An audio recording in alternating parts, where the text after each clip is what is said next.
Sean Hogan from Society Street, Balliınasloe. Delighted to be back. Seldom I come back nowadays. I'm living in Dublin, I married a good Presbyterian from Northern Ireland, Gay Porter, fellow athlete at the time.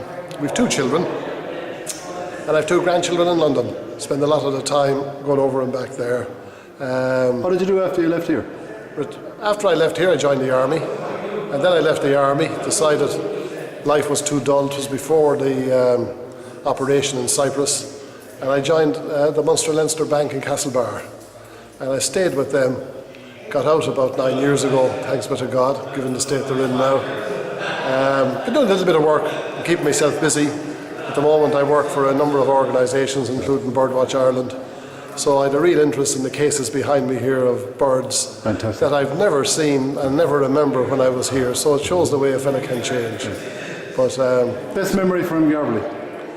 The best memory for Garbally is probably the camaraderie, and it's probably as a day boy cycling up with the lads and cycling back. And funny thing, we never seem to be cycling in the rain. I don't remember any rainy days. You were a bit of an entrepreneur, I think, weren't you? You used to sell sweets. Well, I did a bit of that. I used to get them from Rosaleen Kane and bring them into the borders.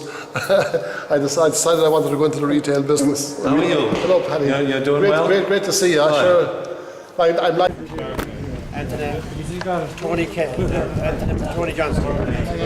Johnston. He was James at the station. JJ Highland. Kennedy's cadets. Martin Ryan, Sean Tully, Sean Hogan, and Michael Kennedy did the interview for the cadets in 1962. With respect, the first person to fail was Michael Kennedy on site only. And all belonged to him, had been in the army. Yeah, that's right. So Martin Ryan, Sean Hogan, and myself. Yeah. First of all, then got through the Old Irish, which was difficult enough.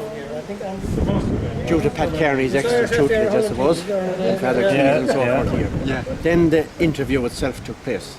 Yeah. And you walked into this big hall in Park Street, and there was a captain over on your left and 3 commandants on the interview board.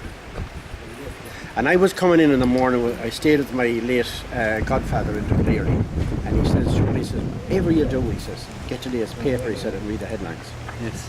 And the first question I was asked was, why was Macmillan changing his government in England? Who were the leaders in Algeria? All that sort of stuff. The point I want to make is, Sean Hogan was the only one of the 4 of us that got the job. But do you know why? And Sean, I don't know why. We won't go into that. Sean left it afterwards. But that was the class of '62 that Kennedy saw when he was in Ireland in 1963, and was so impressed by their stuff. I done the interview for that, and I asked my father. My father asked Tommy McLaughlin to ask his uncle to put in a word for me. Yeah. And the uncle came to the house 2 weeks after I failed in leaving school and said, Sean done well in his interview, he should go back and repeat his leaving school. Now I was interested in the FCA, I had been in it, I fired flares over Osnaula Strand in Donegal in the FCA, and had been interested in it. So the rest is history. Well, a quick story, wrong advice, because I was up for that interview and you had to do a very severe medical, they stripped off entirely. But one of the lads was coming out, and what's it like? Oh Jesus, he says. They had to be hanging correctly. And he says, you watch it now, he says, there's 2 of them there. And when you were stripped off, and one fella says cough,